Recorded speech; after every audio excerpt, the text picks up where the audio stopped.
राधे राधे। जय श्री कृष्णा। जय हो श्री विष्णु भगवान की जय। जय हो श्री लक्ष्मी नारायण भगवान की जय। आइए आज हम पाप मोचनी एकादशी की व्रत कथा सुनते हैं। जैसा कि इस एकादशी के नाम से ही ज्ञात होता है कि पापों का नाश करने वाली एकादशी। पाप मोचनी एकादशी का व्रत करने से मनुष्य के सभी पाप, चाहे वह जानबूझकर किए गए हों या अनजाने में हुए हों, उन सभी पापों का क्षय इस एकादशी का व्रत करने से ही नष्ट हो जाते हैं।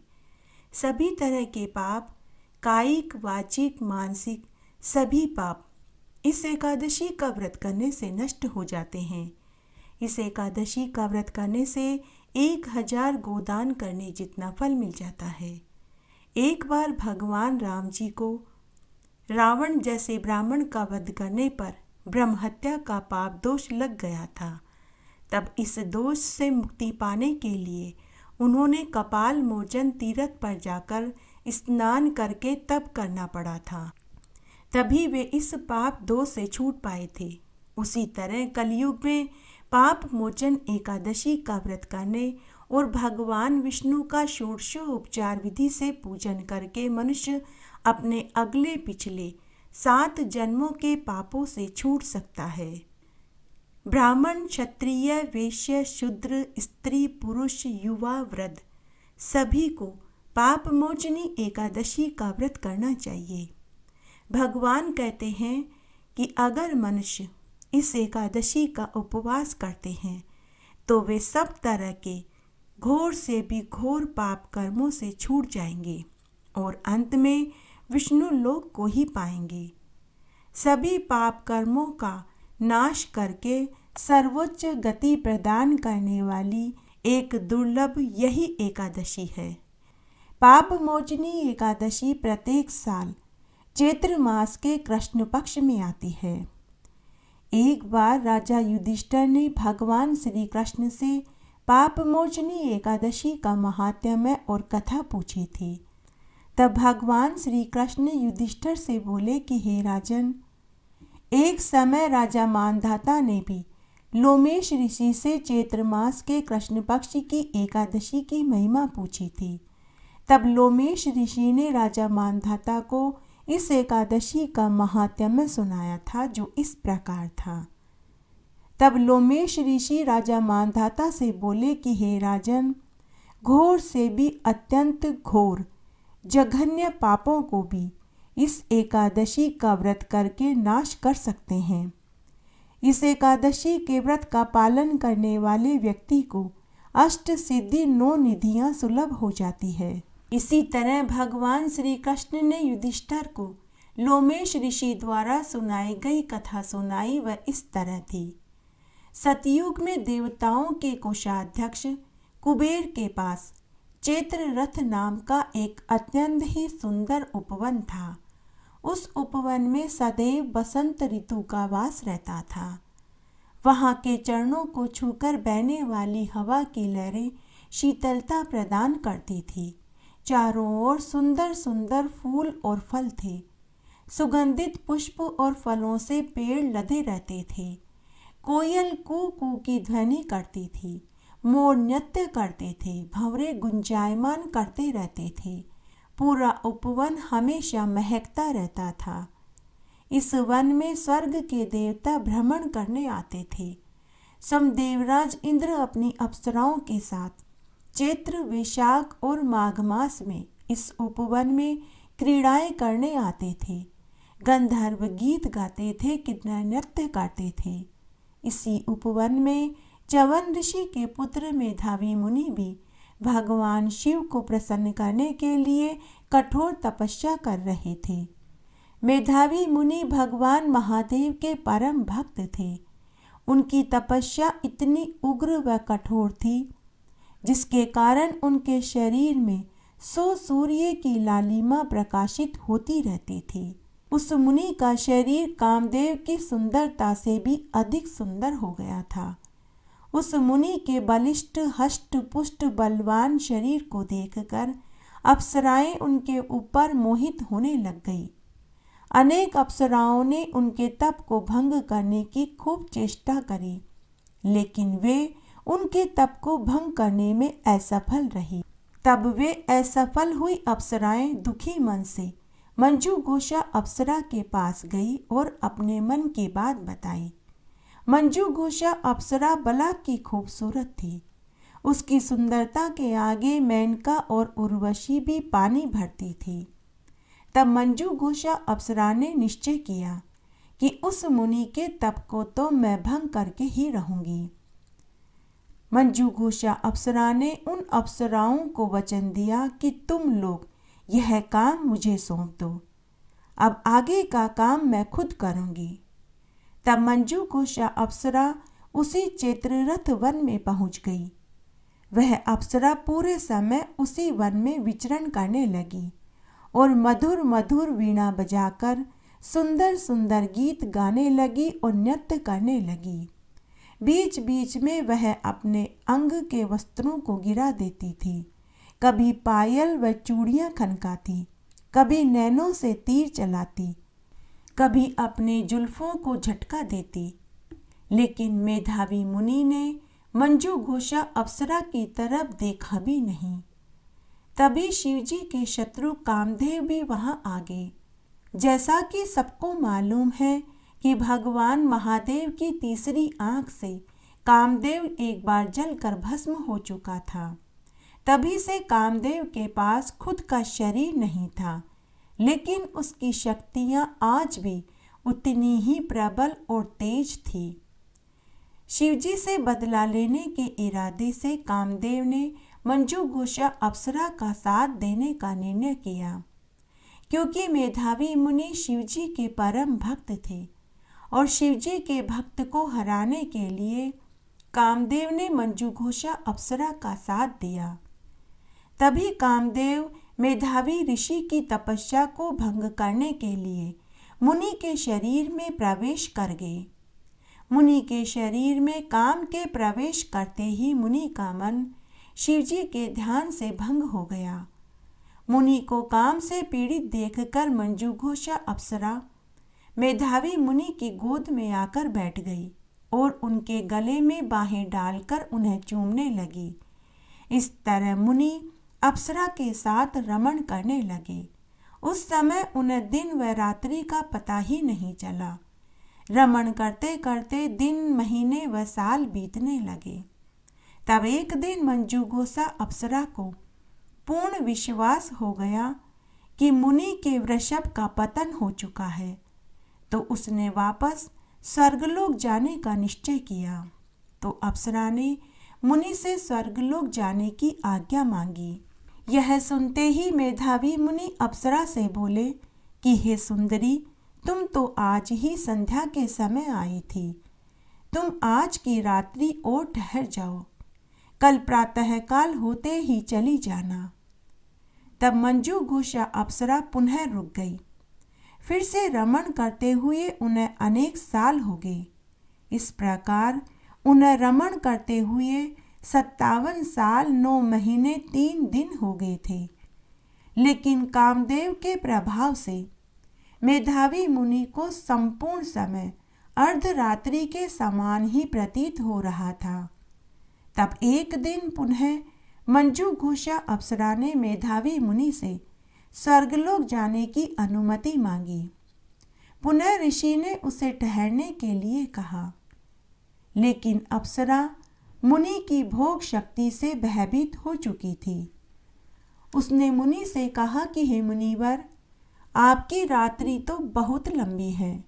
कृपया अब आप समविचार करिए कि मेरे साथ रमण करते हुए आपको कितना समय हो गया है। इतना समय होने के बाद भी आपको तृप्ति ही नहीं मिल रही है। जब ऋषि ने ऐसा सुना तो उन्होंने समय की गणना करी। जब समय 57 साल 9 महीने 3 दिन का पता चला तो उन्हें याद आया कि मैं तो भगवान शिवजी को प्रसन्न करने के लिए तप कर रहा था। यह मैंने कैसा घोर पाप कर डाला। तब मुनि ने उस अप्सरा को काल का रूप ही माना। मुनि क्रोधित होते हुए बोले कि हे दुष्टा, हे दुराचारिणी पापीन कुलटा, तूने मेरे तप को भंग कर दिया।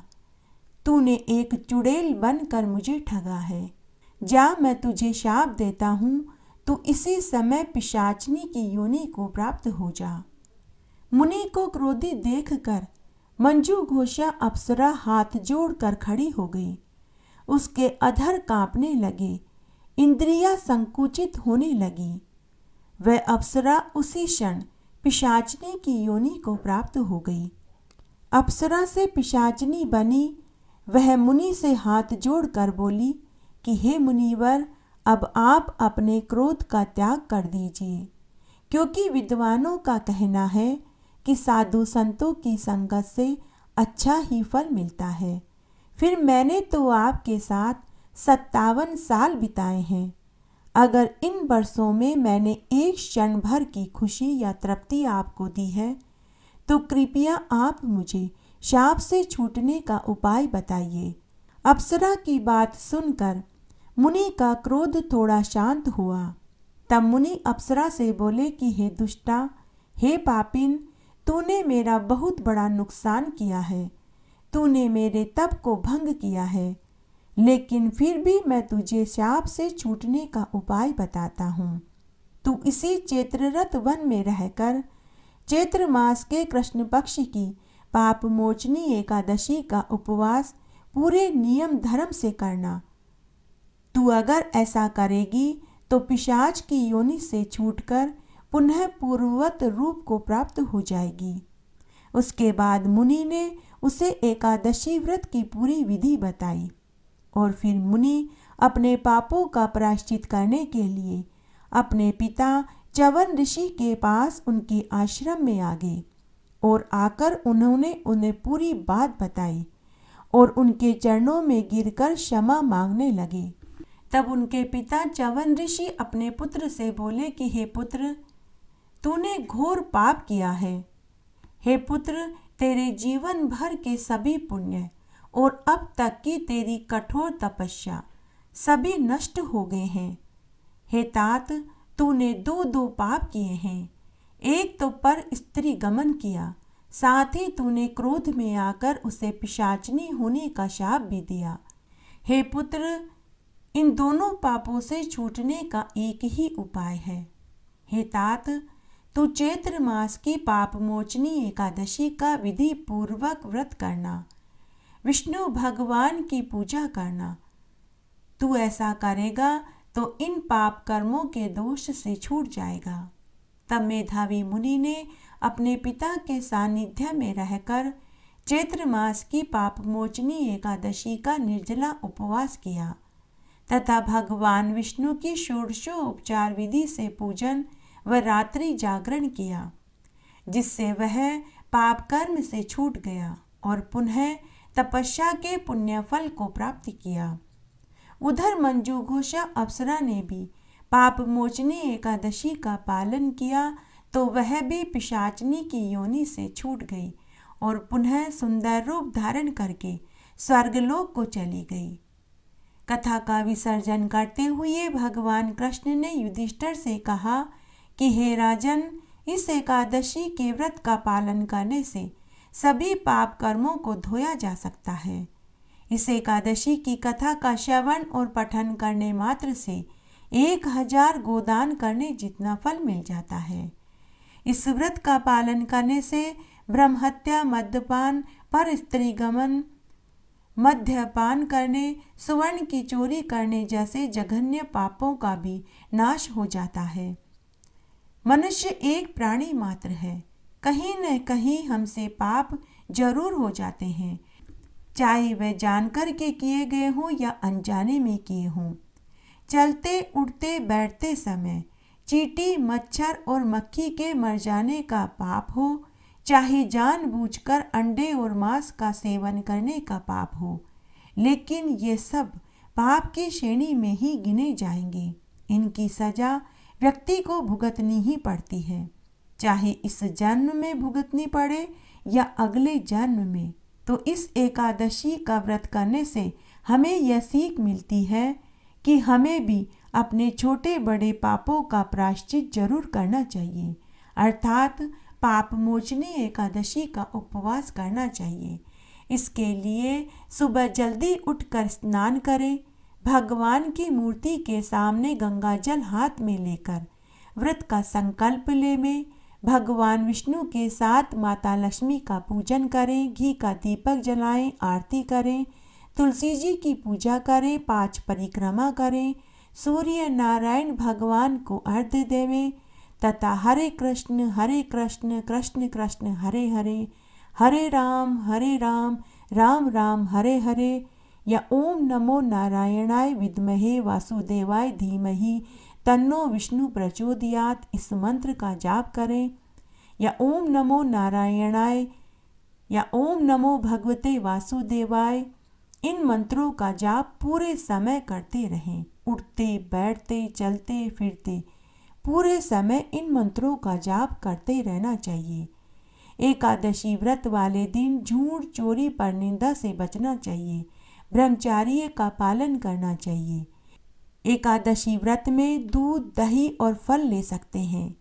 एकादशी के दूसरे दिन व्रत का पारण करने से पहले मंदिर में सीधा जरूर भिजवाएं तथा एक ब्राह्मण को भोजन खिलाकर अन्न वस्त्र रुपया का दान जरूर देवें। उसके बाद ही संव्रत का पारण करें। जय हो श्री लक्ष्मी नारायण भगवान की जय। आइए अब हम पाप मोचनी एकादशी का संपूर्ण फल पाने के लिए एक पवित्र पौराणिक पुण्य फल देने वाली कथा को सुनते हैं। कथा को सुनने से पहले श्री लक्ष्मी नारायण भगवान के नाम का जयकारा जरूर लगाएंगे। आइए आप भी मेरे साथ लगाइए। जय हो श्री लक्ष्मी नारायण भगवान की जय। बड़े ही प्रेम से अब हम एकादशी माता की इस कथा को सुनेंगे। एक बार एक बुढ़िया माँ ने एकादशी का व्रत रखा, बड़े ही भाव और श्रद्धा भक्ति से पूजा अर्चना करी। बुढ़ापे में पहली बार निर्जला व्रत करने से क्या परेशानियां आएंगी, इस बात से अनजान बुढ़िया माई ने अपने पुत्र और पोतों के लिए एकादशी का व्रत करने का निर्णय किया। कठोर मन करके भूख प्यास को रोककर उसने भगवान लक्ष्मी नारायण की पूजा करी। पंडित जी को मिट्टी के पात्र में जल भरकर और ऋतु फल दान में दिया। दोना भर भर के बूरा शक्कर आम दक्षिणा के 11 रुपए रखकर दान में दिया। व्रत वाले दिन गर्मी बहुत अधिक होने से बुढ़िया माई को बहुत बेचैनी हो रही थी। इस कारण से बड़ी देर तक बुढ़िया माई पानी में पड़ी रही, बार बार पानी के कुल्ला करती रही, कभी मुंह धोती कभी हाथ पांव धोती। ऐसा करने से उसे थोड़ी शांति मिली, थोड़ा धीरज मिला। दोपहर बाद बहुत तेज धूप पड़ रही थी। बुढ़िया माई का बार बार मुंह सूख रहा था। बुढ़िया माँ बहुत बेचैन हो रही थी। एक तो बुढ़ापा, दूसरा भयंकर गर्मी। वृद्धावस्था की स्थिति तो कुछ दूसरी ही होती है। बड़ी मुश्किल से दोपहर हुई। अभी तो पूरी शाम बाकी थी, पूरी रात पड़ी थी। शाम होने पर उसने दोबारा पूजा आरती करी और एकादशी माता से विनती करने लगी कि हे एकादशी माता, मुझे मेरा व्रत पूरा करने में मेरी मदद करना। सायकाल के बाद बुढ़िया माई को बहुत कमजोरी महसूस होने लगी तो वह खटिया पर लेट गई। बार बार करवटें बदलने लगी। कभी खटिया से उठकर कमरे में टहलने लगती, कभी कमरे से बाहर आ जाती, कभी भीतर जाती, परंतु उसे कहीं भी शांति नहीं मिल रही थी। खटिया पर पड़ी पड़ी वह एकादशी माता का स्मरण करती रही। वह कहने लगी कि हे एकादशी माता, आप ही मेरी लाज रखिएगा, आप ही मुझे शक्ति दीजिएगा जिससे मैं ये एकादशी का व्रत भली भांति पूरा कर सकूं, यह पहाड़ सी रात शांति पूर्वक व्यतीत कर सकूं। प्यास के कारण बुढ़िया माई की बेचैनी बढ़ती जा रही थी। उसने धैर्य रखने का बहुत प्रयत्न किया, किंतु सहन शक्ति की सीमा बद से बदतर होती जा रही थी कि तभी बुढ़िया माई जोर जोर से चिल्लाने लगी कि बचाओ बचाओ। अम्मा का चिल्लाना सुनकर परिवार के सभी स्त्री पुरुष बच्चे यहाँ तक कि पड़ोसी भी एकत्रित हो गए और बुढ़िया माई की खाट के पास आ गए और पूछने लगे कि अम्मा क्या हुआ, आप क्यों चिल्ला रहे हो, क्या आपने कोई बुरा स्वप्न देख लिया है। तब अम्मा के बड़े बेटे की बहू बोली कि आज अम्मा जी ने पहली बार एकादशी का निर्जला उपवास रखा है। तब सभी अम्मा जी से कहने लगे कि अम्मा जी, इस वृद्धावस्था में यह कठिन व्रत आपने क्यों रखा है। अम्मा जी, शक्ति से ही भक्ति होती है। बेटा, बहू और पड़ोसियों के ताने सुनकर बुढ़िया माई उनसे बोली कि अरे, मेरे तो प्राण निकल रहे हैं और तुम लोगों को मजाक और ताने सूझ रहे हैं। कोई मेरी छाती पर ठंडे पानी का घड़ा रख दो। तब अम्मा की पोती ने दादी की छाती पर ठंडे पानी का पात्र रख दिया। तब कहीं जाकर उसे थोड़ा आराम मिला। थोड़ी देर के लिए बुढ़िया माई ने आंखें बंद कर ली। तब बैकुंठ में बैठी एकादशी माता ने सोचा कि यह बुढ़िया माई तो बड़ी ही कठोर मन की निकली, इसकी परीक्षा तो लेनी चाहिए। तब एकादशी माता ने मुर्गा का रूप धारण किया और बुढ़िया माई के घर के बाहर अर्धरात्रि को मुर्गा बनकर टेल लगाने लगी। मुर्गा की आवाज़ सुनकर बुढ़िया माई जल्दी से उठी, घर के बाहर जाकर आसमान की ओर देखने लगी, किंतु आसमान में उसे कहीं भी ध्रुव तारा दिखाई नहीं दिया। बुढ़िया माई सोचने लगी कि यह मुर्गा क्यों और कैसे टेल लगा रहा है, जबकि अभी तक तो सुबह नहीं हुई है। बुढ़िया माई को प्यास लग रही थी। थोड़ा बहुत उसका मन पानी पीने के लिए विचलित होने लगा, लेकिन थोड़ी देर बाद बुढ़िया माई ने फिर से मन में दृढ़ निश्चय कर लिया कि मैं अब इस व्रत को पूरा करके ही रहूंगी, चाहे तो मेरे प्राण ही क्यों न निकल जाए। यह सोचकर वह फिर से खटिया पर आकर शिथिल होकर लेट गई। थोड़ी देर बाद फिर से एकादशी माता ने बुढ़िया माई की फिर से परीक्षा लेनी चाहिए। अब की बार एकादशी माता ने एक छोटी सी 8 साल की कन्या का रूप बनाया और अमरस का भरा हुआ गिलास लेकर अम्मा के पास आई और बोली कि अम्मा अम्मा, अमरस पी लो, सवेरा हो गया है। अमरस का भरा हुआ गिलास देखकर उसका मन ललचाने लगा, किंतु अचानक व्रत का स्मरण हो आया और फिर से सोचा कि मैं अमरस नहीं पीऊंगी, चाहे कुछ भी हो जाए, मैं व्रत को पूरा करके ही रहूंगी। ऐसा मन में सोचकर वह फिर से खटिया पर आकर लेट गई। खटिया पर लेटते ही बुढ़िया माई को ऐसा लगा कि जैसे वह किसी कुएं में गिरी है। तब वह स्वप्न में ही कुएं में हाथ पांव चलाने लगी, किंतु बुढ़िया माई ने अपने मुंह में पानी की एक बूंद तक नहीं जाने दी। वह दृढ़ता पूर्वक अपना व्रत का पालन करती रही और मुंह को दबा कर के बंद कर लिया। स्वप्न में ही बुढ़िया माई ने देखा कि कहीं से उसके सामने अग्नि जल रही है, जिससे और भी गर्मी बढ़ गई। उस गर्मी से बुढ़िया माई को प्यास से और भी बेचैनी होने लगी। प्यास के कारण उसके प्राण निकलने लगे, लेकिन बुढ़िया माई का व्रत के प्रति दृढ़ निश्चय रहा। तभी वह नींद से जाग गई और वह सोचने लगी कि अरे, मैं तो स्वप्न देख रही थी। वह मन ही मन मुस्कुराने लगी। वह खटिया से उठी और उठकर घर का दरवाजा खोल कर के देखा तो सवेरा होने वाला था। तब वह शांति पूर्वक इधर उधर घूमने लगी। एकादशी माता अच्छी तरह से समझ चुकी थी कि यह बूढ़ी अम्मा किसी भी प्रकार से अपने व्रत को टूटने नहीं देगी। यह अपने सत्य व्रत को पूरा करके ही रहेगी।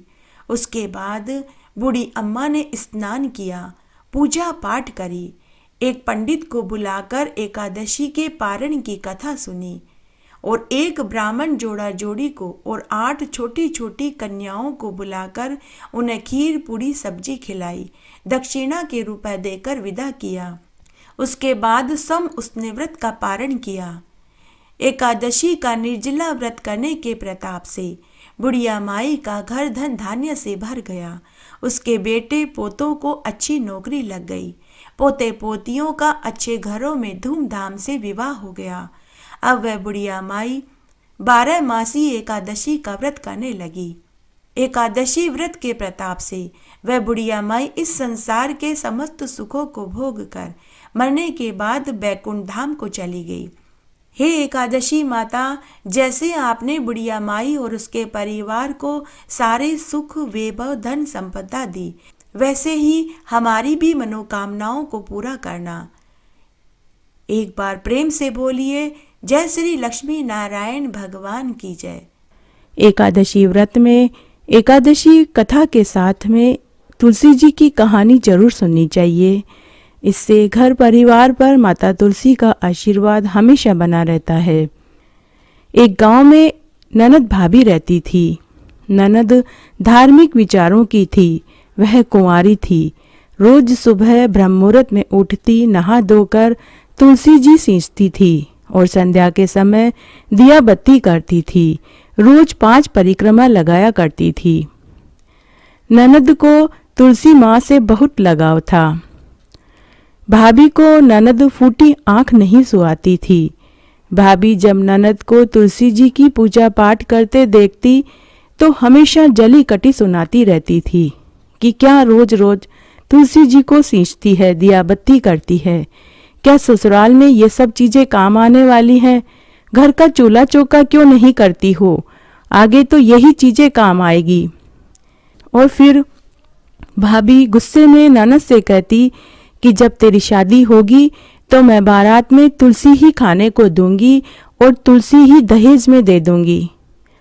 ननद सब बातें सुनकर चुप रह जाती, कुछ नहीं बोलती थी। बड़ी ही धैर्यशील वाली थी। जब ननद विवाह लायक हुई और शादी का दिन आया तो भाभी ने बारातियों के सामने तुलसी का गमला तोड़कर फेंक दिया। तुलसी माता की कृपा से वह गमला फूलों के हार में बदल गया। फिर भाभी ने जलन के मारे खाने के सभी सामानों में तुलसी की पत्तियां डाल दी तो सभी खाने की चीजें स्वादिष्ट व्यंजनों में बदल गई। फिर भाभी ने अपनी ननद को गहनों की जगह तुलसी की मंजरी पहना दी, लेकिन तुलसी माँ की कृपा से वह तुलसी की मंजरी सोने के आभूषण में बदल गई। भाभी ने अपनी ननद को फटी पुरानी साड़ियां रख दी और उनके ऊपर तुलसी का जनेऊ रख दिया तो वे फटी पुरानी साड़ियां सुंदर जरी की और रेशमी साड़ियों में बदल गई। जब ननद ससुराल में पहुंची तो सभी ससुराल वालों ने दहेज देखकर बहुत बड़ाई करी। जब भाभी को इन सब बातों का पता चला तो उसे बड़ा आश्चर्य हुआ। उसे तुलसी की महिमा समझ में आ चुकी थी। भाभी के एक लड़की थी तो भाभी ने खुद की लड़की से कहा कि बेटी, तू भी तुलसी जी की पूजा किया कर। देख, तेरी बुआ तुलसी जी की पूजा करती थी तो उसके खूब ठाट बाट हो गए। तुझे भी तेरी बुआ की तरह फल मिलेगा। लेकिन भाभी की लड़की पूरी श्रद्धा भाव से तुलसी जी की पूजा नहीं करती थी। वह मात्र केवल दिखावा करती थी। जब भाभी की लड़की का विवाह का समय आया तो उसने सोचा कि जैसा बर्ताव मैंने अपनी ननद के साथ विवाह में किया था, अगर वैसा ही बर्ताव मैं अपनी लड़की के साथ करूं तो शायद तुलसी माँ मेरी बेटी को भी वो सब कुछ दे जो मेरी ननद को दिया था।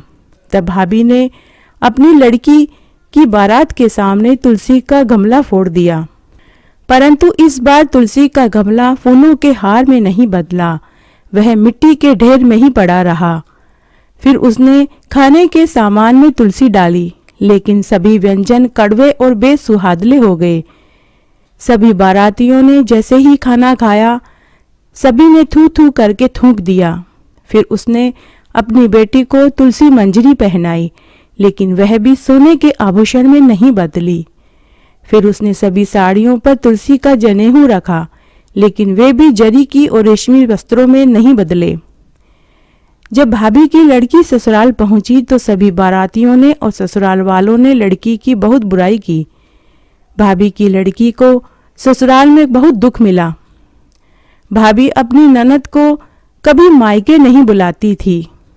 तब एक दिन भाई ने विचार किया कि बहुत दिन हो गए हैं, बहन से मिलकर आऊं। तो उसने अपनी पत्नी से कहा कि मैं अपनी बहन से मिलने उसके ससुराल जाना चाहता हूँ। तुम मुझे कुछ पैसे दे दो जिससे कि मैं गुड़ की भेली खरीद लूं। लेकिन भाभी ने बहुत जली कटी सुनाई और एक थैले में ज्वार भरकर दे दिया। पति कुछ नहीं बोला। वह चुपचाप ज्वार का थैला लेकर अपनी बहन के ससुराल की ओर चल पड़ा। वह बहुत दुखी था। मन ही मन सोच रहा था कि मेरी बहन के ससुराल वाले क्या सोचेंगे कि पहली बार बहन से मिलने आया हूं और वो भी ज्वार लेकर आया हूं। तभी उसे एक गौशाला दिखाई दी। भाई ने ज्वार का थैला गाय के सामने उड़ेल दिया।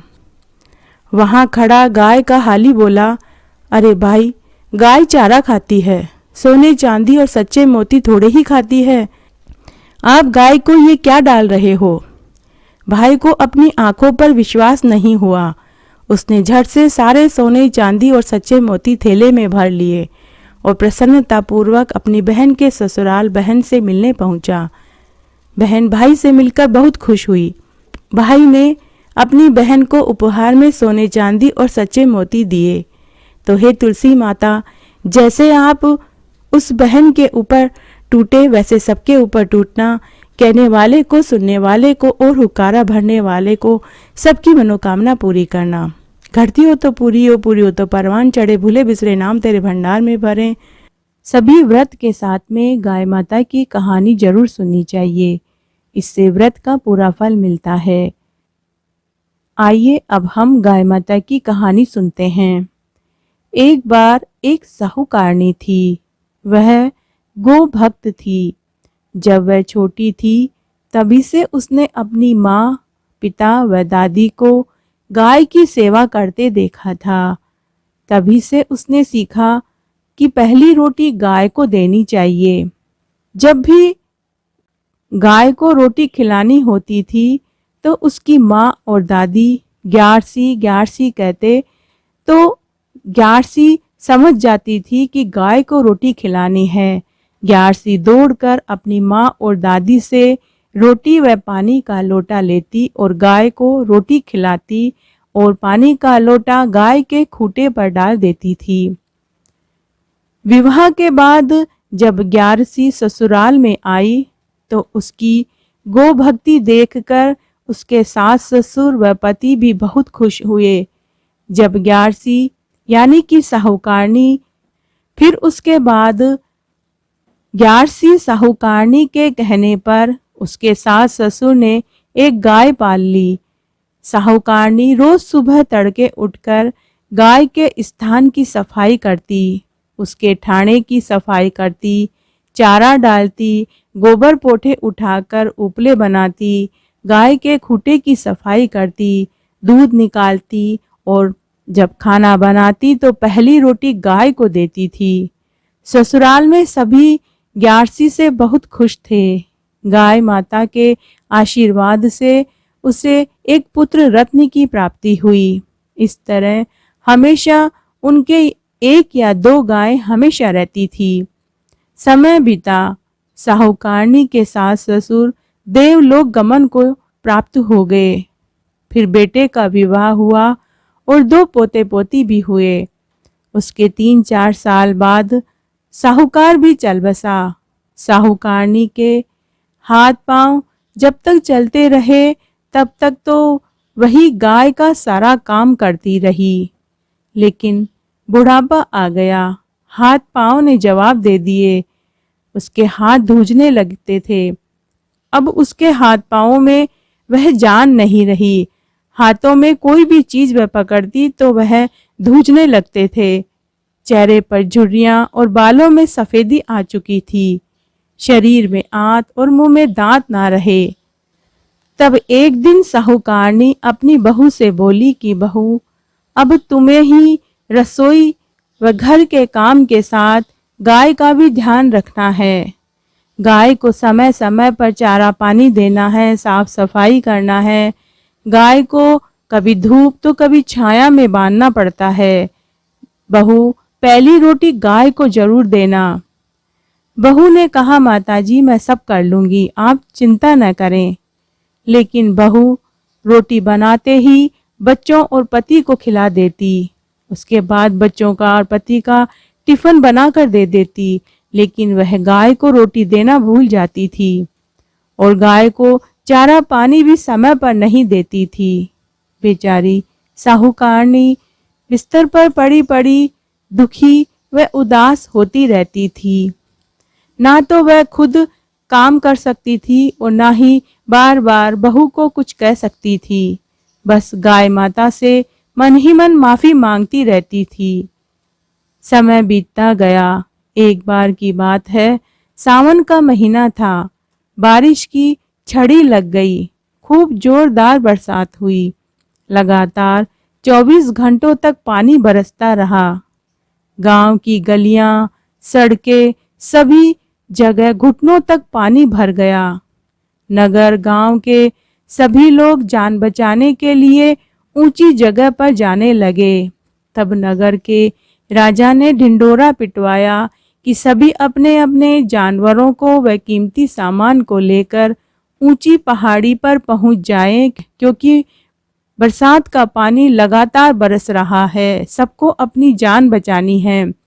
तब साहूकारनी के बेटा बहू ने भी गाय की रस्सी खोल दी ताकि वो सुरक्षित जगह जा सके और कीमती सामान और बच्चों को लेकर माँ से बोले कि माँ, सारा गांव जा चुका है, हमें भी जान बचाने के लिए पहाड़ी पर पहुंचना है, आप भी चलिए।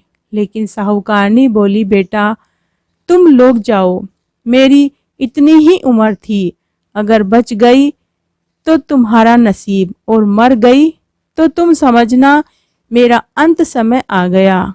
बेटे ने अपनी माँ को बहुत समझाया, लेकिन साहूकारनी नहीं मानी। तब बेटा बहू अपने दोनों बच्चों को लेकर चले गए, लेकिन गाय नहीं गई। गाय माता साहूकारनी की खाट के पास आकर खड़ी हो गई। पूरा गांव, खेत खलियान, यहाँ तक कि राजा का महल सब डूब गए, लेकिन साहूकारनी का मकान नहीं डूबा। पानी खूब बरस रहा था। साहूकारनी का मकान गीला जरूर हुआ, लेकिन डूबा नहीं। साहूकारनी ने गाय की पूंछ पकड़ ली। इस तरह 3 दिन बाद बरसात रुकी, पानी उतरा। तब सभी गांव वाले व राजा पहाड़ी से नीचे उतरे तो सबने देखा कि सभी के घर करीब करीब डूब चुके थे, लेकिन साहूकारनी का मकान सूखा पड़ा था। जब राजा के पास यह खबर पहुंची तो राजा व गांव वाले भी साहूकारनी के बेटा बहू के साथ उनके घर पहुंचे। तब सभी को बड़ा आश्चर्य हुआ। साहूकारनी गाय की पूंछ पकड़कर बैठी थी। तब राजा ने साहूकारनी से पूछा कि अरे बुढ़िया माई, बरसात में सारा गांव, खेत खलियान, यहाँ तक कि मेरा महल भी डूब गया, लेकिन तेरा घर कैसे बचा? तब साहूकारनी बोली कि राजा जी, मुझे और मेरे घर को तो गाय माता ने बचाया है। मैंने पूरी उम्र गाय की सेवा करी है, पहली रोटी गाय को खिलाई, यह उसी का फल है। तब बुढ़िया के बेटा बहू अपनी माँ के चरणों में गिरकर माफी मांगने लगे। बुढ़िया ने राजा से कहा कि राजा जी, सभी दान धर्मों और व्रत का फल मरने के बाद मिलता है, लेकिन गाय की सेवा का फल मरने के बाद तो मिलता ही है, लेकिन जीते जी भी गाय की सेवा का फल मिलता है। उसी दिन नगर के राजा ने पूरी नगरी में यह ऐलान करवा दिया कि सभी को पहली रोटी गाय को देनी है, वह गाय माता की सेवा करनी है। जय हो गाय माता की। हे गाय माता, जैसे आपने बुढ़िया माई की रक्षा करी, वैसे सबकी करना, कहने वाले की, सुनने वाले की और हुक्कारा भरने वाले की। कथा का विसर्जन करने से पहले एक बार आप भी मेरे साथ बोलिए, जय हो एकादशी माता की। इस तरह आज हमने चैत्र मास के कृष्ण पक्ष की पाप मोचनी एकादशी की संपूर्ण व्रत कथा सुनी। आशा करती हूँ आपको इस कथा को सुनने का पूरा फल प्राप्त होगा। मेरे साथ बने रहने के लिए आपका धन्यवाद। आगे आने वाली कथा कहानी के लिए भी आप इसी तरह मेरे साथ बने रहें। धन्यवाद।